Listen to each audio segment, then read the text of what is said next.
Hello, and welcome back to the More Money Podcast. This is your host, Jessica Morehouse, and this is episode 379 of the show.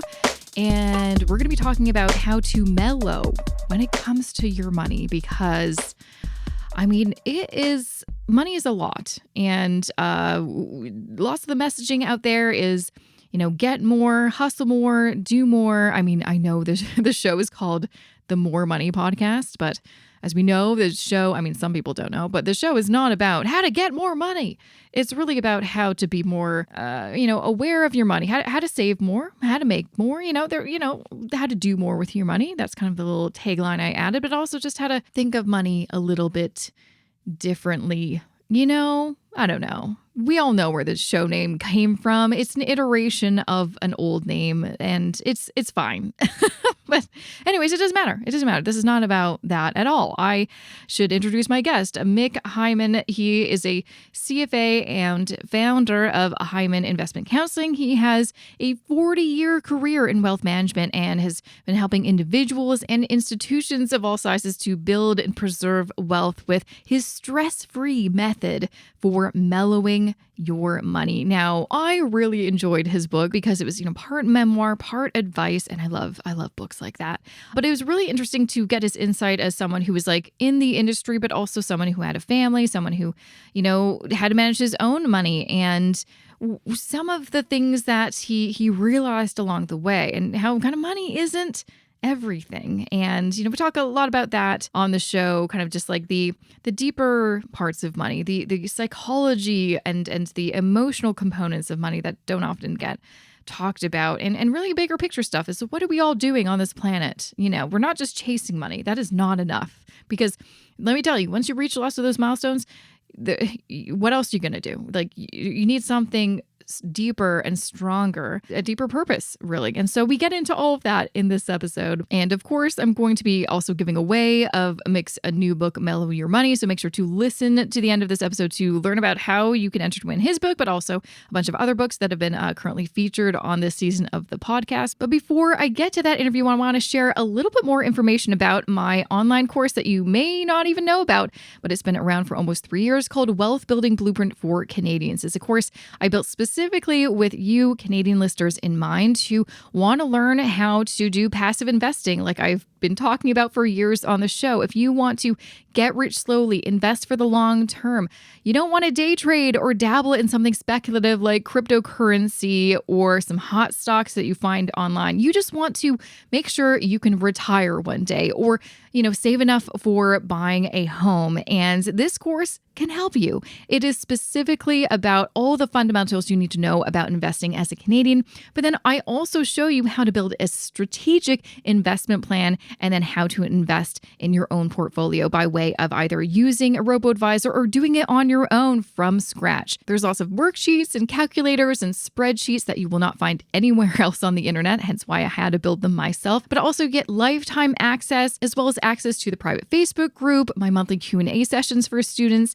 a private email you can contact me with, and you also get a private one-on-one session with me when you finish the course as well. There are so many benefits to the course, so I highly recommend going to jessicamorehouse.com/course to find more information and to apply. Again, that's jessicamorehouse.com/course to learn more and to apply. Welcome, Mick, to the More Money Podcast. I'm so excited to have you on to chat about, you have literally a wealth of knowledge. You've been in the industry for a long time, but also your brand new book called Mellow Your Money. Welcome.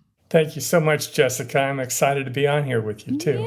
Yeah. So, first and foremost, let's dive in. You really do have, you have a lot of credentials. You've been in the business for over 40 years. Is that correct? Right. 1980, I started. Oh, wow. And I got the sense of that from reading your book and you mentioning that, you were working in the industry when Black Monday happened, the .com, but right. You've seen some things.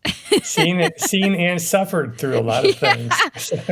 But enjoyed some good things too. Yeah, there's always some good things after the bad things. That definitely gives you some perspective, but it was actually really nice reading through the fact that you were able to live through those and experience those in your career, but also personally. I think the main part of your book, which is to kind of just chill out, everything kind of works out and to not freak out. It's really helpful having that perspective of someone who's seen a lot, like the headlines that say this is the worst time ever, and then they say that again every couple years. So Yeah, that's every right, decade, exactly, right? and have been saying it. And they keep on saying that. Exactly. So I'm curious. So you've worked in a number of different roles and you're still working in the industry. What do you currently do? Because I know before you used to work kind of on the equity side of things. You know, helped manage people's portfolios. Do you still currently do that? Has your role kind of evolved over the span of your career? It surely has, but almost in a circle. As I started off with a very small firm working with individuals, and kind of learning from four partners who were kind of combined and very different personalities, and it was kind of fun to learn from each of them. And then over time, loved working with individuals, but got a great job working for an institutional firm. So there we're managing sometimes hundreds of millions or even $1 billion for large either universities or corporations, unions, all kinds of different institutions. And then 1981, sold the business, was a partner there, and eventually traveled out here to California and fell in love with it with my young family at that point, and kind of circled back to working with individuals again. And this time I'm on my own, so I'm kind of trying to have all those voices of my past helping me out, managing people's money in San Diego here. What made you want to kind of go back to your roots and work with individuals again, especially since, I don't know, I'm guessing that if you were to stay more on the institutional side, a little bit more lucrative, you can only make so much money working with individuals. Like what made you want to go back to working one-on-one with people? I just love that. I love the relationships. For me, that's the fun. That part of the fun of the business is just working with people and seeing them, kind of evolve and grow over time as I grow with them. And so some of the clients I work with, I've worked with for 30 years. Some of them I worked with even in the institutional years. I kind of had a few individual clients that helped start the firm. And I feel like I make more of a difference when I'm working with individuals. And, institutions have a lot of different choices and they're working with consultants. And I'm not saying it's bad business to work with them. They need help too. But for me, the fun of life is working with people I know and can work with over a long period of time. Now, the question is, since you've worked with some of these people for a few decades, has your advice changed over time or your approach changed, or has the kind of issues or struggles that these people have with their finances, their investments, has that changed, or is it just kind of we're always on the same ride, same ups and downs, but just different decade? Yeah, I think over time, when I've worked with most of the clients I've worked with, some of the lessons I took into the business have been I've been reminded of and had to lean into a lot of times, because we, of course, over the last couple of decades have gone through a lot of turmoil at times. But the actual setting objectives, making sure people understand those objectives and what they mean when the market might go up or go down, and getting used to that and the coaching involved in that, I think that's been a very steady thing for me and for them.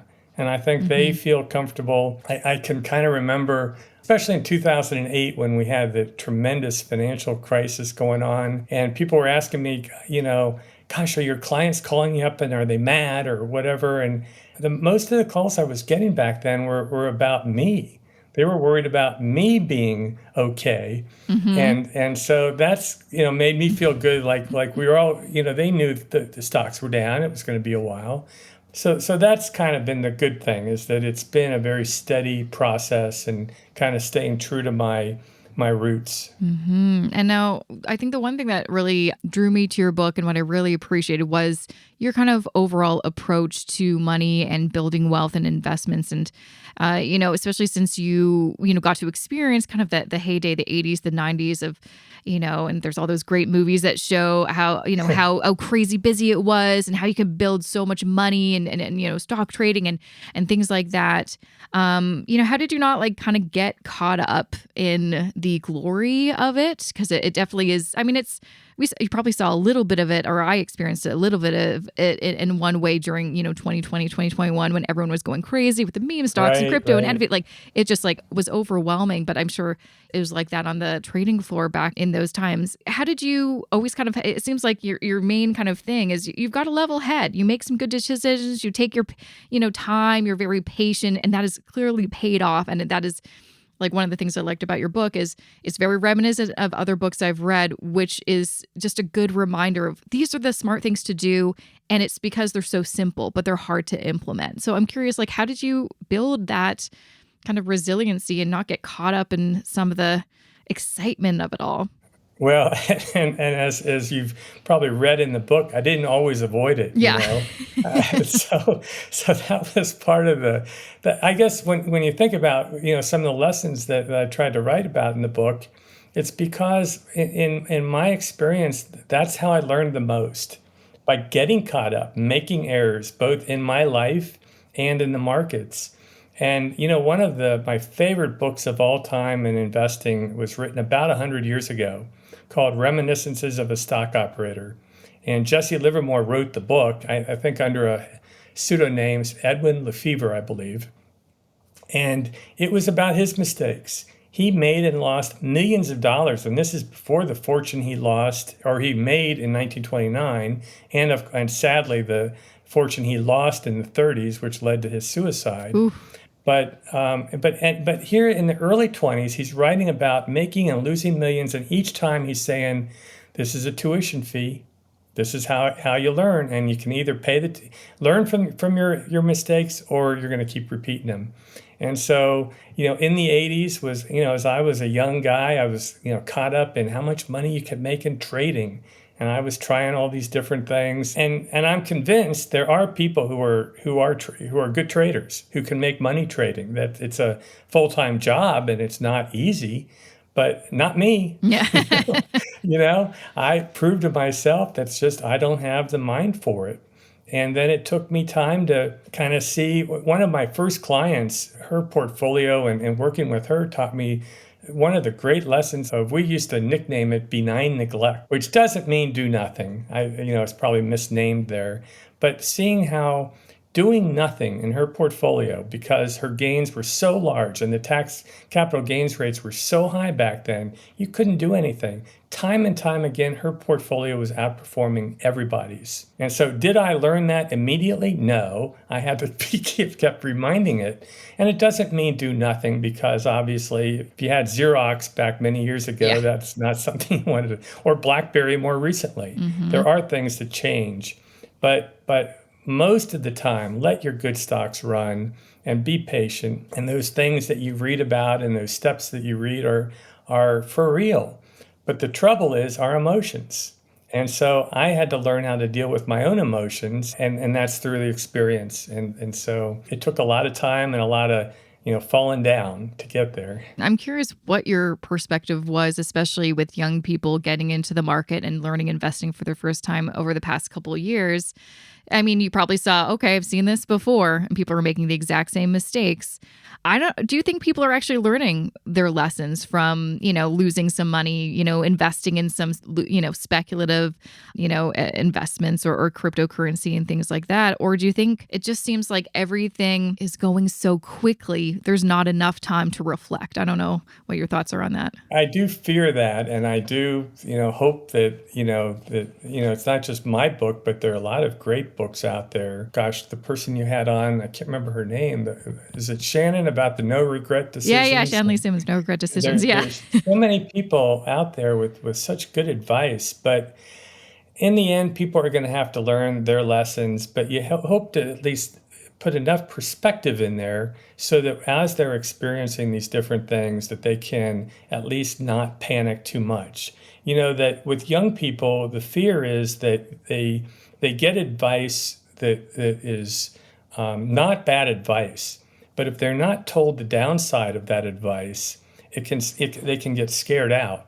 For example, if you've got 40 years before you're going to retire, it makes sense. You could be fully invested in stocks and it will work out. Yeah. Things work out, but there can be 2 or 3 years where it's terrible.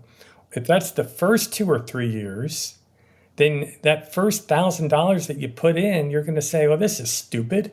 I'm going to go off and do something else. And so knowing what the downside is, and maybe for some young people, they don't want to put all of it in stocks just because they will get, afraid. They do want to, save money to put in for another time.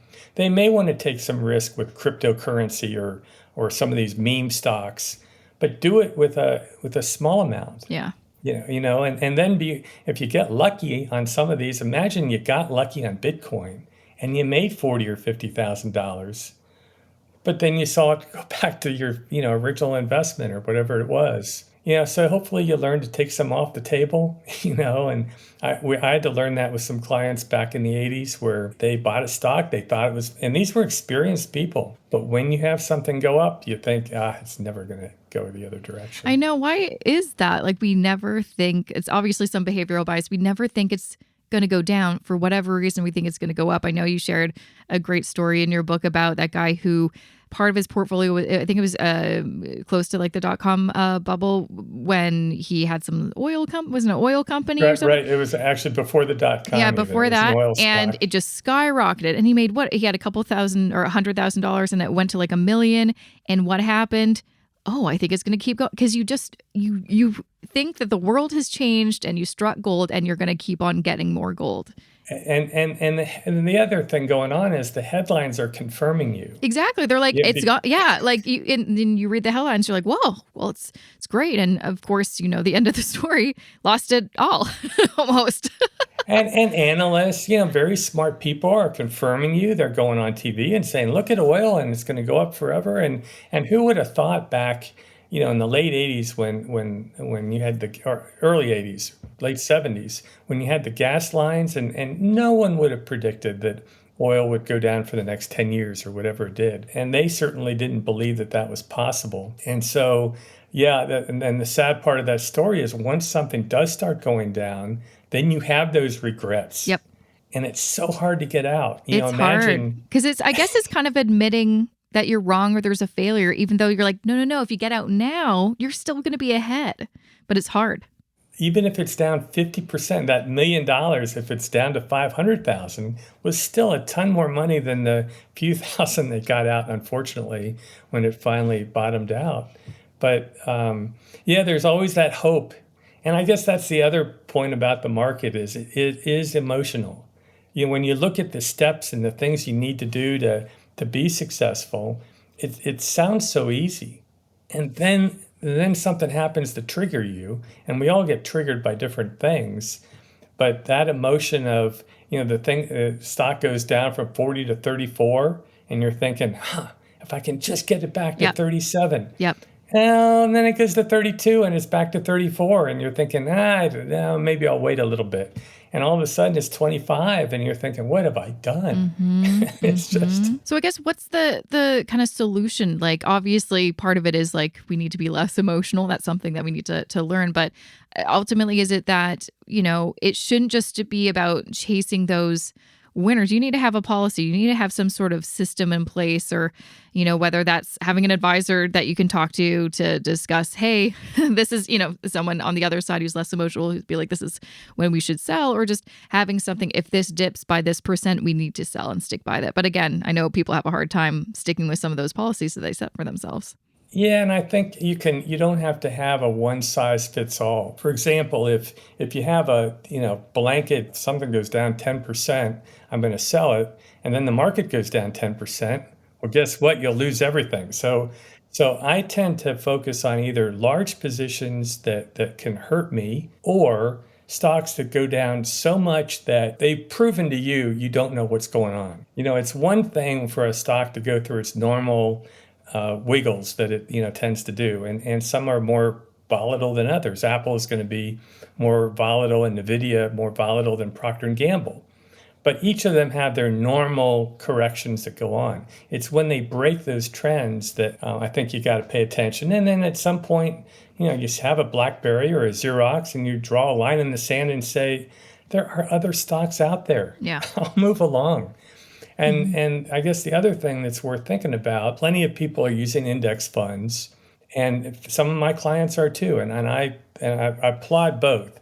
I think there's a reason that, for some people to have individual stocks and others, depending on their objective, to have index funds.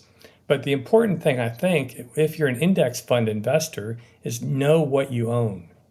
If it's a one thing, like a S&P 500 index fund, and it's one thing in your portfolio, or 1 out of 5, let's say, and it starts going down, you're not going to feel comfortable.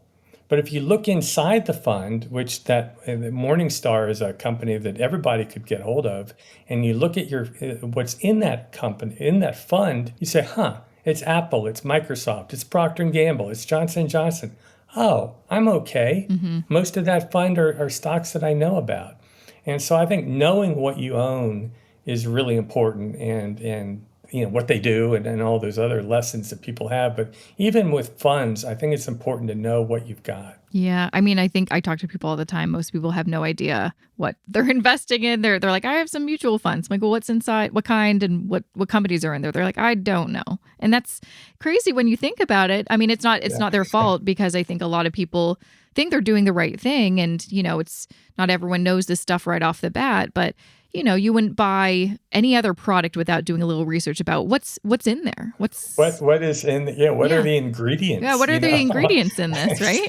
Exactly. Right? Yeah, I've seen there are a couple of tech funds, and it's okay if, say, you don't own any Apple or Microsoft, and that you buy a tech fund and you find out they're half the fund. Yeah. 2 stocks. Yeah. Wow, that's a lot. That's a lot. And if that's part of your portfolio, then I'm not saying it doesn't fit. It may fit perfectly. You may not own any. But if you have a lot of Apple and Microsoft and you say, I'm going to buy a tech fund, and then you get another dose of it, you think, you got to look inside.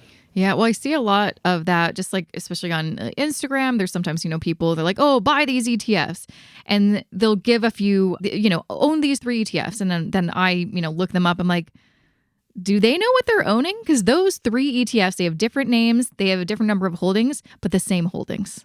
So you're just it's not diversification. You're just holding different things you're holding the same thing with 3 different baskets, Exactly. And it's a hard thing to say, because people, on the one hand, you don't want to tell everybody, gosh, you got to do all this homework. And, and there are people who grow up. And I actually, when I was a kid, if someone told me I'm going to be working with investments all my life, I'd go, oh, no. Yeah.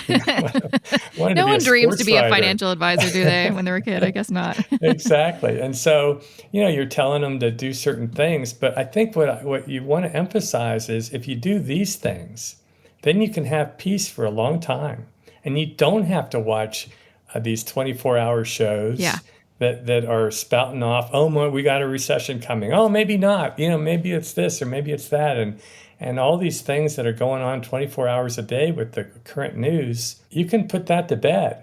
If you set yourself up for the long term, I don't think I emphasized it a lot, but I think the headlines and the day after day stuff that's going on is a lot more harmful than helpful. No, I agree. And one thing I thought was interesting, because you mentioned Trigger earlier. There was a character in your book you named Trigger, because you don't want to obviously reveal his real name. And do you think there's always those people in our lives? They're like, oh, I heard a really good stock pick, and they're always wrong. They're all, and it's like, that's a really good representation for the media. If they were shouting from the rooftops, buy this stock, or was it like Kramer or whoever that guy, there was something I saw in like last week tonight, and it's like every time he has a recommendation, it goes down the next couple weeks or something like that. It's like, you've got to be aware that sometimes when there's a lot of noise around something, that might actually be an indication to get out.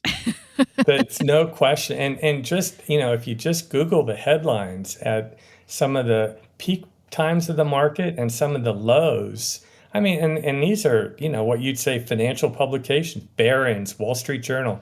I'm not insulting them. They have some good qualities. But you look at the headlines at some of the peaks and the bottoms, and they're the exact opposite. And one of my favorite episodes of Seinfeld was it's called The Opposite. And it's, George is saying, every decision I've ever made is wrong. And I'm going to, and then he changes and he says, I'm going to do the opposite. And he has the chicken salad instead of the something. But then he goes and he admits to the girl that he lives at home and doesn't have a job. And he gets the job by doing the opposite of what we sometimes feel. And I guess the funny thing with Trigger, and it wasn't variable.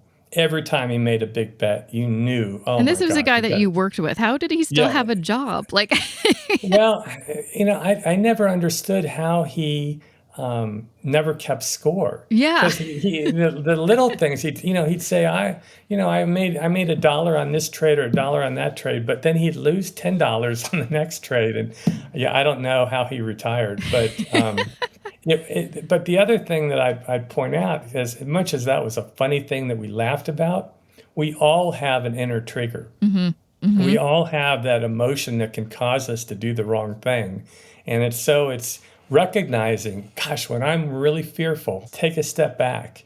And it's the other thing is, if you have the objective that you set for yourself, as far as, I can take risk. If I'm 50% or 60% or whatever that level is that you could take the risk, then when stocks decline, you can be fearful, but you can also say, this is about what I expected that could happen to me. Then I've got strong hands. I can buy instead of sell, even though I'm fearful. It's never feeling great at the bottom of the market. You'll never say, oh yeah, this is a great time to invest. No, you're fearful and the headlines are bad. But if you didn't invest too much at the top, you have the strong hands to invest at the bottom. Yeah, no, I think that's a really important thing to say, is that because people, for years and years and years, I remember a while ago, man, this was probably back in 2018 or something. I was doing a presentation after this young man came up to me, and he was probably in his early 20s, being like, hey, I want to start investing, but I'm worried, all the headlines are saying there's going to be a big crash and recession. Like, is this a good time? And I just gave him like, listen, don't ever time the market. Just get in whenever, because you're never going to know it's a good time until it's over. And I'm so glad I told him that, 'cause I'm like, actually, that was a great time compared to that, right? If you start investing then compared to like waiting a few years to get in. But I think, yeah, it's really important to recognize that emotionally and psychologically, it's always going to feel bad getting in at that right time. Like, people, I think, assume that once it's at the bottom and now, buy at the bottom, it's going to feel great. I'm going to buy so many shares.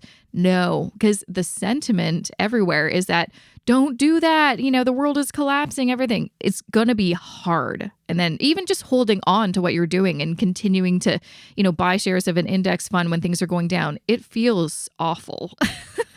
Right? It absolutely does. Yeah. And I do remember a client talking to me it must have been a couple of years ago when things were finally getting better with the pandemic. And he said, gosh, when we get through this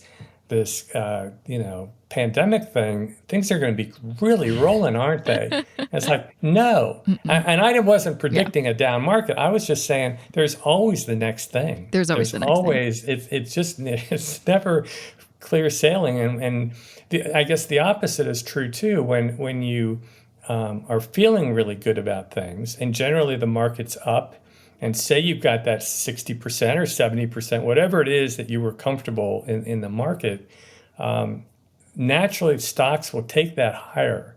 It's just math that all of a sudden that 60% becomes 65 or 70% just because of the market. That to me is another time not to have benign neglect. Take a little off the table. Get back down to your 60%. People will say, why are you selling now? It's crazy. Well, and my objective is 60%, and that's where I'm going to get to. And if the market keeps going up after that happens, good. You've got 60% in stocks. Yeah. Don't regret that decision, because sometimes it will go down, and that'll allow you to balance back up. If that guy with the oil stocks had, recognized the importance of rebalancing your portfolio, getting back to your targets, setting those targets to begin with, he'd be a lot richer. He would have taken a ton of money out. He would have sold at times that would have looked dumb. He would have sold at, say, 25 or 30, and the stock kept going up. But good. Yeah. That's great. Yeah. Then you could sell more. Yeah. I feel like, people just have a really hard time actually taking their profits. Just like kind of at the casino, it's hard to walk away from the table when you're doing so well, because you think you can do even better, right? And with stocks, you don't have to sell your whole position. It's just cutting back to the normal size, whatever that is. With Apple, the best thing, if you bought it 10 years, 5 years, 20 years ago, you'd still want that position. Yeah. but you can cut back over time. Absolutely. Now, another thing I really liked and think is really important in your book is you talk about kind of losing sight of like, wait, what are we doing? So you mentioned, you and your wife and your young family moved to Louisville, Kentucky, and you're like, I don't know why you're just like, this is a random place to move, but hey, this is a good career opportunity. And then you were there for a while and you sold that company, and then you were still living there. And then you kind of had that moment. I know there's a moment with your child that you're like, why are we still here? Like, part of it is like there's the safety, the comfort, the familiarity, but I think a lot of us make a choice that has a specific purpose. Like, I'm going to move here, live there for a little bit, do this thing with my career, and then we're going to make a different decision, maybe move. And then you lose sight of it and 10 years go by and you're like, how did that happen? Tell me a little bit about that decision to move to California, which you seem very happy. You're still there. You're very happy with, and, just recognizing, getting back to living instead of just plugging away. I think lots of us just plug away and don't realize life is passing us by. I think that's right. And my wife, we did end up getting divorced, but at the time, she's from China, and she made the joke, I didn't move all the way from China to live in Louisville, Kentucky all my life. Yeah. And it's nothing against Louisville's a beautiful town with very nice people, but there really was no Chinese food, and there was no much culture, diversity and things. And we knew that was important. And when the boys were very little, it didn't seem to matter. You're just into your kids. But at some point we woke up and realized through different events that it was time to at least look around. And we've got the freedom and we can take that risk. And I suppose trying to move that to the markets a little bit is be willing to look to the new thing occasionally. It doesn't mean don't keep to your objective, but if you can get stale. And there's an old objective or old saying in the market: hire a kid. They'll be the ones that know NVIDIA before the rest of us, or whatever it is. And so I've tried to keep that frame of mind, being not a kid anymore. But it is a challenge for all of us because we get stuck with our same old thing. And for us, it was just a bright light to move out here, and the kids got totally into surfing, and I got into it a little bit. They wouldn't call me a surfer, but occasionally I can go out there and paddle around with them a little bit, stumble and bumble. And it's, there's not a lot of surfing in Louisville, so it was really a change of pace for all of us. Well, I know also there's a story that you shared when you were surfing, and tell me a little about it. It was there were some big waves. You went to a new place. There's some really, really big waves, and you're like, "This is how I die." I'm like, I've been in those situations before, especially with water. You're like, "This is how I die. I'm going to drown." And you recognize that you're like, actually, if I just like turn around and look towards the beach and the shoreline, I can make it back home. And I think that's such a really important kind of just like representation of, again, us losing focus or getting, lost in the weeds or lost in the waves just crashing over us, when all we have to do is turn around and see that's our home, that we need to just move forward and we can get out of this. It's part of also the reflecting on your life too, because at the moment I was just thrilled I didn't drown out there. Nature is rough, and the market is part of it. It can act like that. And ironically, some weeks later or months later, that's 2008 happened. And I felt like I was drowning again. And that point that you make of looking to shore, looking to the steady thing, if you kept with your objective, and it was a terrible, terrifying time. And believe me, we all felt it. We were trying to hold our clients' hands, but we weren't. My stomach was broiling through it all. Mr. Mellow was not being mellowed back then. But if you look to shore, think through your objectives, and know that these things have happened before, it can calm you down. But boy, in the midst of it, there were these huge waves holding me down. And it was actually another fellow in the ocean that looked at me and knew what was happening and pointed toward the shore. And it's like, oh, yeah. And so sometimes we have to be reminded, from other people or ourselves, but to reflect back at those moments in our lives when we are, because the emotions that we experience, we share. Yeah, we do. I think we all have them. I think a lot of people forget, especially if you have a lot of experience or you're in the industry. It's like, no, we feel them because they're unconscious and they're deep down from our ancestors, from Neanderthal times. You can't get rid of them, but you can control them. And it is interesting when we think that we all share these things, and yet we feel so different. But everyone has loves and hates and brokenhearteds and all kinds of things that it's gone back. There's a great book, *Sapiens*, that I read, and he was talking about, somewhere in the caveman days there was some snotty teenager yelling at his parents. It's like, yeah, that hasn't No. changed. No. So I'm curious, when you are in those times, and I feel like we're always in these times, maybe there's a few moments of peace, but I even feel like in those times we're waiting for the other shoe to drop. How can we have something that can be our like North Star, something that we can look towards when we're in those chaotic emotional times to keep us steady again?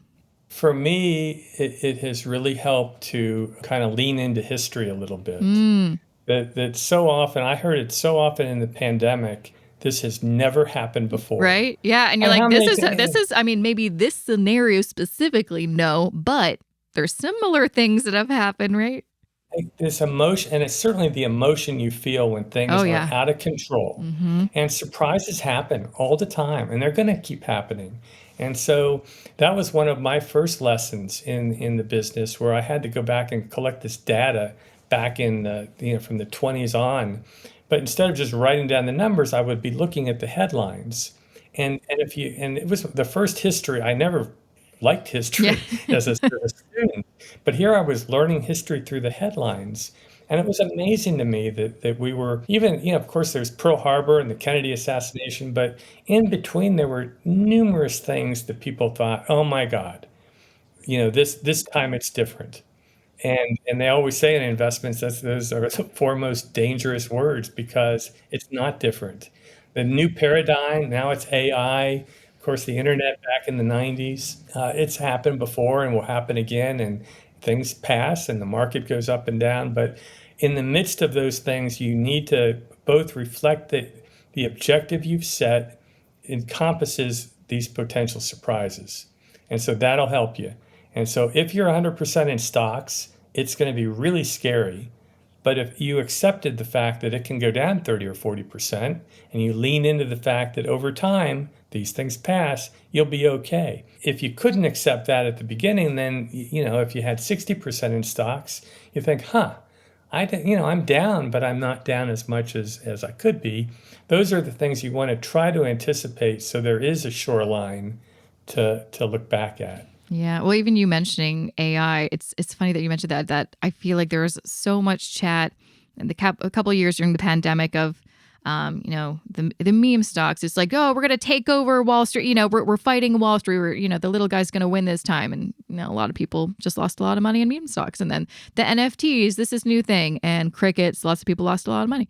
But now I've been seeing a lot of headlines and people just kind of fear mongering this AI. They're going to take your jobs, I'm like, there were similar headlines with social media. It's going to take your job, or just anything that's new. It's always scary. But then I feel like we forget as humans that we're pretty resilient people and adaptable if we want to be. And so maybe we shouldn't be afraid. We should see okay, maybe my job is not going to look the same in 20 years. That's probably a good thing. That means there's some progress. But Right, how right. can we move with these, changes? That's the only way we're going to survive. No, that's a great point. And when people do, and of course things might be moving faster now because of technology, but people had to adjust to cars coming. And, imagine you're the horse and buggy guy, and it took a while. But, we're going to adjust to AI and all the different things. And the thing is, everyone's trying to predict what that would mean. But even back in the heyday of the 90s, and I'd say most of those stocks that were going like crazy Mm-hmm. have disappeared. Mm-hmm. But a lot of them haven't. Obviously Amazon was not just a bookstore. There's time though. You don't have to catch these things immediately. And it's very hard to predict. Who would have predicted what we're doing right now?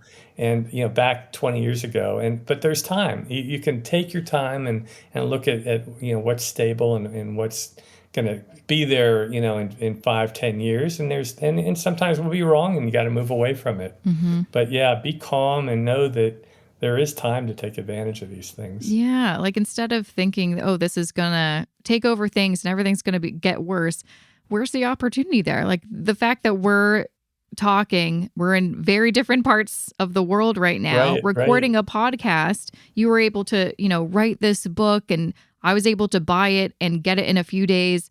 I mean, these are wonderful things and opportunities. So we shouldn't be afraid. I always feel like it's easy to be afraid, and it's a very natural feeling, but we can't let that be the predominant emotion. We need to flip the script and be like, okay, what's the positive of this? There's always some sort of positive with this. And again, that goes with anything to do with investing and money. It's scary and it's intense and it's emotional, but there's a good side. Like there's the whole reason we're involved in it is it's like, how can we make this help me get to where I want to be in life? I mean, for you live in San Diego and you can work with clients all over the country virtually if you want, and you can go, to the beach. That sounds pretty awesome. It does, and it did from the get-go. But you're right, and the same thing with, it's a circular thing, but the same thing true in the markets are in our lives. Things are going to change, and whether it's health or family or relationships. And we can learn from all of them and apply them to investments. And some of the things in investments can help us through some of the troubles and challenges that we face in our lives. Mm-hmm, absolutely. And yeah, really, the key going back to your book, gotta think more mellow about our money, right? Like I found that always being calm and patient and taking your time, letting those emotions kind of go through you, but not letting them take over the situation. I've never regretted that. That's never been a regret. No, it's always been right. a regret where I'm like, ooh, that decision was based off emotion, and now I regret doing that. No, absolutely. And to have patience with yourself too. We're not going to escape without making some mistakes and acting like trigger occasionally. And when that happens, be patient with yourself, learn from it, and move along, because there's always the next thing, and we don't know, even from our mistakes, sometimes it leads to better things. Yeah. Exactly. Well, Mick, it's been such a pleasure having you on the show. Where can people, grab a copy of your book, learn more about you and potentially your services as someone wants to look to working with you? Where can they find more information? So the book is Amazon, Barnes & Noble, or almost anywhere that you want to buy a book. And to find me or learn more about me, www.mellowyourmoney.com. Wonderful. Well, thank you so much, Mick, for coming on the show. I feel relaxed already. Oh, thank you, Jessica. It's That's been a lot always of good fun. when you're like, oh, I feel better. We need more people like you to make us feel calm, because it feels like you look anywhere else about money and it's very chaotic. No, I appreciate it. And it's been great being on your show. I think you're doing some great things too. I appreciate it. Thank you. So that was episode 379 with my guest, Mick Heyman. He, again, is a CFA and has his own investment counseling practice called Heyman Investment Counseling. And you can grab a copy of his book, Mellow Your Money, at mellowyourmoney.com. Very easy. And you can also follow him on Instagram at Mellow Your Money. And of course, find him under his name, Mick Heyman, on LinkedIn. Yeah. So I highly recommend. I really honestly enjoyed his book, and I would not say that if I didn't. I really would. So got a few things to share with you. So stick around. Just want to share something special with you. Do you want to figure out where your money is going? Do you want to organize your finances once and for all? Do you want to feel less anxious about your money?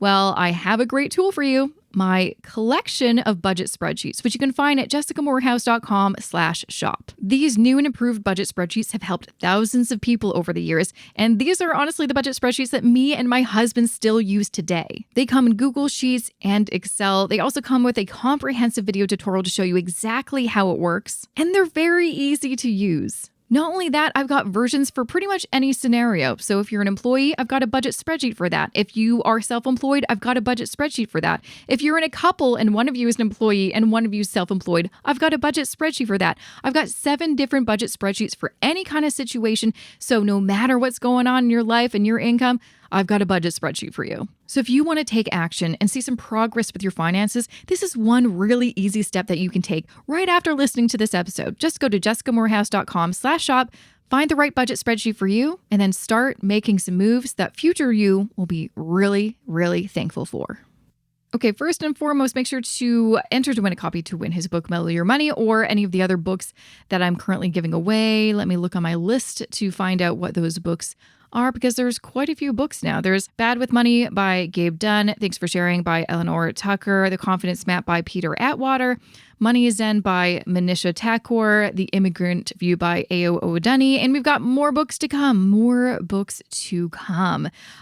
which I'll kind of tell you a bit more about in a second. So just go to jessicamorehouse.com/contest is where you can find all of those books. You can enter to win all of them. I don't care, but if you're a lucky winner, you're just going to win one. But jessicamorehouse.com/contest where you can find that information. And also should have mentioned earlier, if you wanted to check out more information about today's guest or things that we talked about, make sure to go to the show notes for this episode, jessicamorehouse.com/379. And if you ever want to find the show notes for any episode, you want to look something up, just go to jessicamorehouse.com/podcast. That goes to my website, and you can do a little search. You can take a look at what's going on. That is where you can find all of those things. Now, to let you know what's going on next week, I have an Olympian on the podcast. First Olympian. That's exciting. I've got Mary Sanders on the show. She has a new book called 9 Lives by 35, an Olympic gymnast's inspiring story of reinvention. She has a crazy life. I mean, it's really interesting. It's a great book to talk about what it's like becoming a professional gymnast. And then she was also in Cirque du Soleil, but also how to reinvent yourself over and over. And I think that even though lots of us are not gymnasts or Olympians, the kind of message that she things that she talks about in her book are so relatable because, surprise, life is not linear. We have to reinvent ourselves time and time again. We really have to adapt to change, which is so hard and unpleasant to do, but we have to.